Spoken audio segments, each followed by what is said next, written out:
This video is going to talk about how to play a game called 4 in a row. So I'm going to do an example game with 10 people. However many people you have, you'll need that many chairs plus 1. So since there's 10 people, you'll need 11 chairs.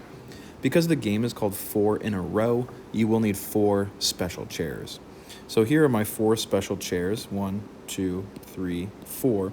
And so I should have 7 other chairs to equal 11. So 1, 2, 3, 4, 5, 6, 7. Okay, and so I have 11 chairs. You see that I kind of arranged these chairs in an oval or a circle. You just need space in the middle so that people can move, and you'll know why in a moment when I explain how to play this game. These blue rectangles represent what the person's actual name is who's sitting in the chair. So Abby is sitting in this chair, Ben is sitting in this chair, Cam is sitting in this chair, and so on. And these black rectangles represent the note card that they're holding that has their name on it. So Abby's sitting in this chair and she's holding a note card that says her name, Abby. So on, Faye is sitting in this chair and she's holding a note card that says her name, Faye. Before we continue, we need to somehow distinguish 2 different teams. And so to distinguish between these 2 teams, this is going to represent a marker. Doesn't matter what color, but just hand every other person a marker. So if you're holding a marker, you're on a team. If you're not holding a marker, then you are also on a team. So, these people, Izzy and Abby and Cam and Emma and Greg, they're on a team. Now, in order to start this game, you leave the left most chair right here empty on the 4 in a row. So here's our 4 in a row. Now, what is the goal of the game? The goal is that you want 4 people sitting on these 4 special chairs that would all be on the same team. So I would want 4 people. If I was Izzy, I want everyone sitting on the green on my special chairs to have a marker in their hand. And at that point, when you have 4 in a row, such as the game, then you win. Now, how does that work? Well, so we got an oval. We have people holding their own names. That's how we start. And then we kind of pass out markers. And then we need one person. It doesn't matter who, but one person who's playing, they're going to collect all the names. Now, they're collecting all of these note cards, and they're going to turn them upside down. So I know that you guys can still see these names, but just know that, if you're actually playing, these would be upside down, and then we shuffle them. So because we shuffled them, then I'm going to pass them out. And again, you're passing this out down so that no one can see.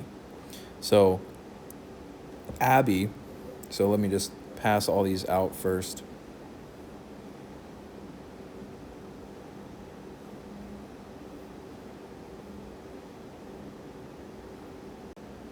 All right, so the way this game goes is now you have new names. So Abby's actually at this seat, but Abby no longer answers to Abby. She now answers to Izzy. She's holding the Izzy note card that she has shown no one who she is, and she will never tell anyone who she is.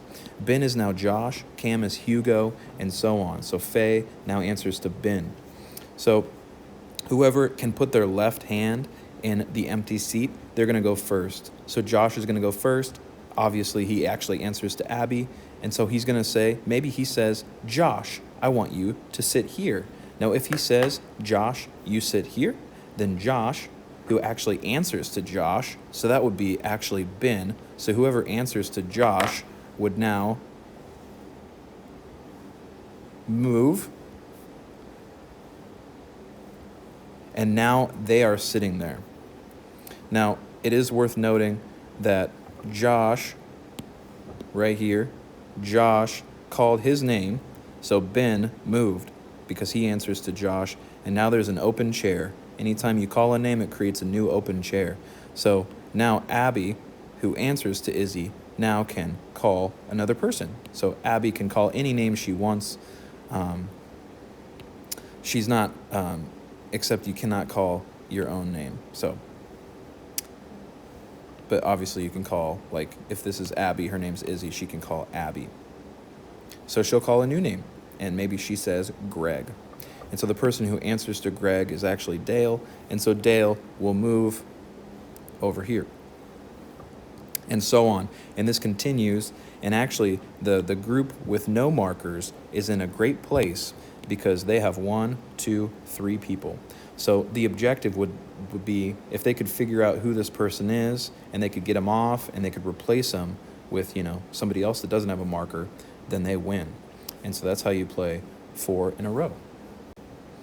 I do want to ask some review questions. So how many chairs would you have if you had 8 people? Well, if you had 8 people, you'd have 1 more, so you'd have 11 chairs. Sorry, you'd have 9 chairs.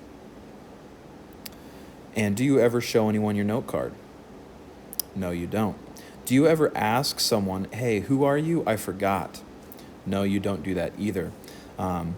If it is right now, whose turn would it be if the game looked like this? Well, it's whoever can put their left hand in the chair. So maybe it's hard to visualize, but that would be Cam, who answers to Hugo. He would go next. Now, what would he want to do? He would want to pick one of these people so that the people with the markers have more people on the 4 in a row. Just one more thing that when we play this game that I've seen people do that's not kind is like if it's Cam's turn and people are like, kind of looking at him like, who to call, come on, man, you remember. That's not really helpful. You also can't tell them what name to call. Hey, man, call Ben. So just be kind about it. This is a memory game, and so the more people you remember, like if you remember that Emma's actually Faye and Greg is actually Dale, then it will help you. So pay attention when people move so that you can try to remember their name so that you can win. I did want to show you an alternative of this game. If you play with 3 people, then if you play with 8 people, you only need 3 special chairs and then 6 regular chairs, right? Because 1 plus the people that are playing. So that's 9 chairs, and that's actually called 3 in a row. So once again, you leave the leftmost blank. Everybody has their own note card. You give a marker to every other person, and they hold the marker visibly during the whole game. There we go. You put their names in the middle. You shuffle them. You pass them out. Nobody sees who they are. Now, it is actually possible to get your own name. There's nothing wrong with that. Okay, so these are now their own name. Who goes first? Cam does. It's Hugo, but he answers to Cam, and he goes first because he can put his left hand here. Once again, you're just trying to get everyone that has a marker or not. Whoever's on your team, you want them on 3.